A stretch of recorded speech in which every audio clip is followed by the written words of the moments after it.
Hello friends, स्वागत है आप सभी का आयुर्वेदा स्टडी पॉइंट में। अगर आपने अभी तक इस चैनल को सब्सक्राइब नहीं किया है तो इसे सब्सक्राइब कर लें और बेल आइकन को दबा दें। आज का हमारा टॉपिक है अष्टांग हृदय के सूत्र स्थान का दूसरा अध्याय, दिनचर्या। दिनचर्या का अर्थ होता है नित्य किए जाने वाले कार्य, जैसे सुबह उठना, मल त्याग करना, स्नान करना, भोजन करना इत्यादि। ये सभी हमारी दिनचर्या के हिस्से हैं। दिनचर्या हमारे आहार विहार और आचरण के नियम से बनती है और स्वस्थ रहने के लिए दिनचर्या का, डेली रूटीन का बहुत बड़ा योगदान है। आचार्य वाग्भट ने दिनचर्या का बहुत ही सुंदर वर्णन किया है। इसे हम अपने जीवन में शामिल करके स्वस्थ रह सकते हैं। तो आइए जानते हैं। पहले दिनचर्या का नियम है ब्रह्म मुहूर्त में उठना।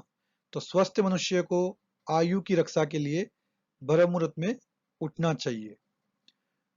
अब ब्रह्म मुहूर्त का क्या अर्थ है? ब्रह्म का अर्थ होता है ज्ञान और मुहूर्त का अर्थ होता है समय, अर्थात ज्ञान का समय।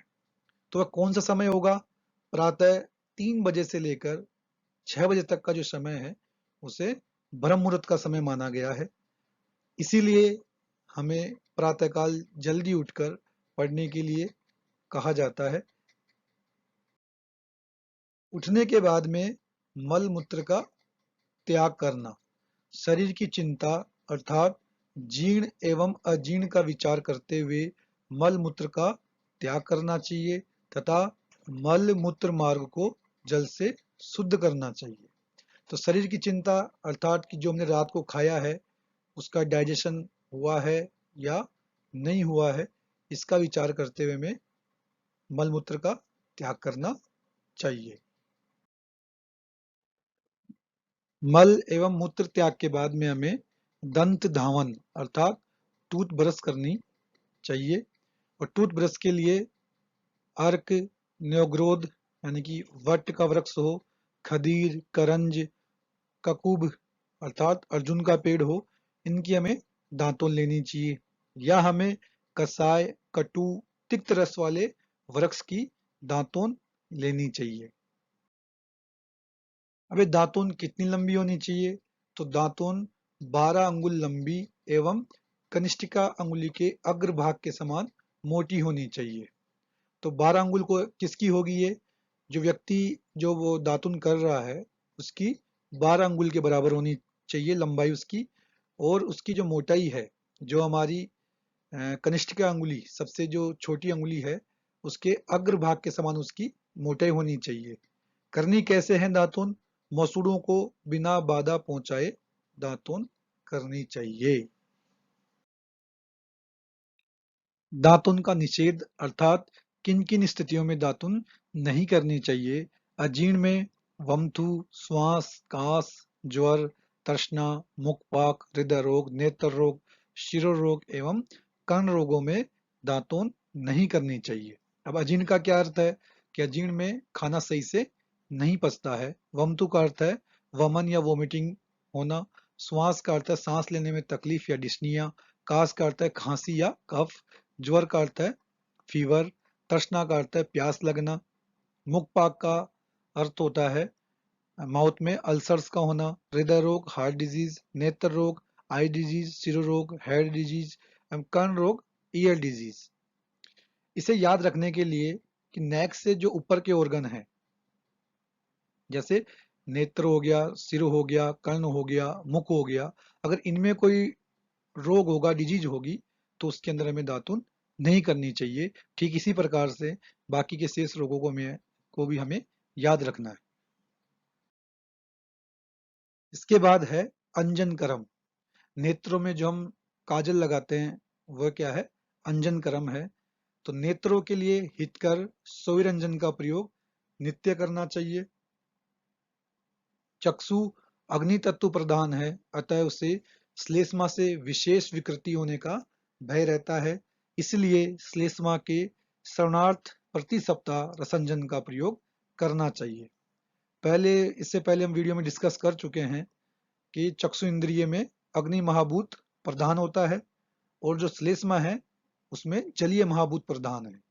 इसलिए श्लेष्मा से नेत्र में रोग उत्पन्न होने का भय रहता है। इसलिए उस श्लेष्मा को नेत्रों से बाहर निकालने के लिए प्रत्येक 7 दिन में रसांजन का प्रयोग करना चाहिए। यहाँ पर 2 बातें बहुत ही महत्वपूर्ण है जो हमें याद रखनी है। पहली बात कि वो कौन सा अंजन है जिसे हम नित्य प्रयोग कर सकते हैं, तो वो कौन सा है, सुविरंजन है। और 7 दिन में कौन से अंजन को प्रयुक्त में करना चाहिए, वह है रसांजन।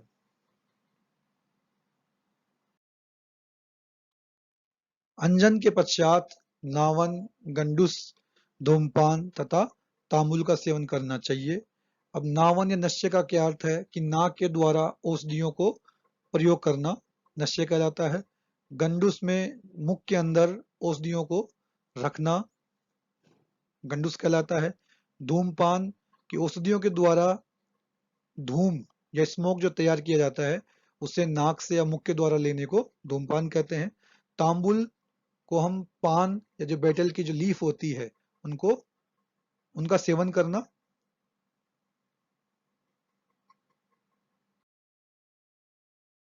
तांबुल सेवन का निषेध, अर्थात किन किन लोगों को पान का सेवन नहीं करना चाहिए। उर्शत रोगी को पित्त विकार, रक्त विकार में रुक्ष शरीर वाले, नेत्र रोगी, विष विकार, मूर्छा, मदात्य एवं शोष रोगों में पान या तांबुल का सेवन अहितकर होता है। अभ्यंग अर्थात मसाज, अभ्यंग नित्य करना चाहिए। यह जरा, श्रम एवं वातज विकारों को नष्ट करता है। यह नेत्र ज्योति को निर्मल, शरीर को पुष्ट, आयु को बढ़ाने वाला, निद्रा लाने वाला, त्वचा के सौंदर्य को स्थिर रखने वाला तथा शरीर को दृढ़ करने वाला होता है। तो जरा वृद्धावस्था को आने से रोकता है। श्रम शरीर की जो थकावट है उसको खत्म करता है और शरीर में वात दोष के द्वारा उत्पन्न होने वाले रोगों को खत्म करता है। नेत्र ज्योति के लिए ये अच्छा होता है। शरीर को पुष्ट या शरीर को पोषण प्रदान करता है, लाइफ को बढ़ाता है, निद्रा नींद को लेके आता है और त्वचा के लिए ये अच्छा होता है और शरीर को स्ट्रोंग करता है। इसीलिए हमें नित्य अभ्यंग करना चाहिए। आचार्य वाग्भट ने अभ्यंग का विशेष स्थान बताए हैं। सिर, कान एवं पैर के तलवों पर विशेष रूप से प्रतिदिन अभ्यंग करना चाहिए। अभ्यंग का निषेध, किन किन लोगों को अभ्यंग नहीं करना चाहिए। कफ दोष से अगर कोई पीड़ित है तो उसे अभ्यंग नहीं करना चाहिए। वमन, विरेचन आदि संशोधन कर्म के पश्चात भी अभ्यंग नहीं करना चाहिए और अजीर्ण के रोगी में भी अभ्यंग नहीं करना चाहिए। व्यायाम, एक्सरसाइज करने के क्या फायदे हैं। व्यायाम करने से शरीर में लघुता, कार्य करने की शक्ति बढ़ जाती है तथा अग्नि प्रदीप्त हो जाती है, मेद धातु का क्षय हो जाता है, शरीर के प्रत्येक अंग प्रत्यंग की मांसपेशियां पृथक पृथक और स्पष्ट हो जाती है और शरीर घन अर्थात मजबूत हो जाता है। व्यायाम का निषेध, एक्सरसाइज या व्यायाम किन किन लोगों को नहीं करनी चाहिए। वात पित्त के रोगी हो उनको व्यायाम नहीं करनी चाहिए, बालकों को, वृद्ध को और जो अजीर्ण से ग्रसित हो उन लोगों को व्यायाम नहीं करनी चाहिए। व्यायाम का परिमाण, अर्थात कि कितनी मात्रा में हमें व्यायाम करनी चाहिए और कब करनी चाहिए। तो बलवान एवं स्निग्ध भोजन करने वाले को शीतकाल एवं वसंत ऋतु में अर्ध शक्ति भर व्यायाम करना चाहिए और अन्य ऋतुओं में स्वल्प व्यायाम करना चाहिए। तो बलवान एवं स्निग्ध भोजन अर्थात जो फैटी जो भोजन करते हैं उनको शीतकाल, उसमें 2 ऋतुएं आती है, हेमंत ऋतु और शिशिर ऋतु, और साथ में वसंत ऋतु में अर्ध शक्ति भर व्यायाम करना चाहिए। अर्ध शक्ति व्यायाम कैसे होगा, जब व्यक्ति व्यायाम करे तो उसके हृदय में स्थित वायु जब मुख के द्वारा निकलने लग जाए, अर्थात अपन कहें श्वास फूलने लग जाए, पसीने आने लग जाए, तब तक व्यायाम करना चाहिए। बाकी शेष 3 ऋतुओं के अंदर ग्रीष्म में, वर्षा और शरद ऋतु में स्वल्प यानी कि बहुत ही कम मात्रा में व्यायाम करना चाहिए। व्यायाम करने के बाद में समस्त शरीर पर सुखपूर्वक मर्दन या मसाज करनी चाहिए। अति व्यायाम से हानि। अधिक व्यायाम करने से तृष्णा, क्षय रोग, प्रतमक श्वास, रक्तपित्त, श्रम, कलम, काश, ज्वर तथा छर्दी रोग उत्पन्न होते हैं।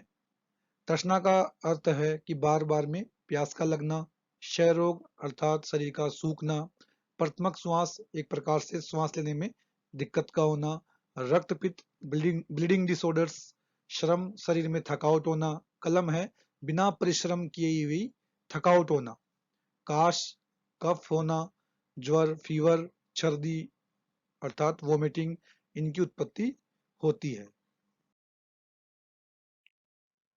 अति सेवन न करने योग्य व्यायाम, जागरण, मार्गमन, मैथुन, हास्य अर्थात हंसना एवं भाषण, इन 6 बातों का साहस या अपनी शक्ति से अधिक सेवन मनुष्य को नहीं करना चाहिए।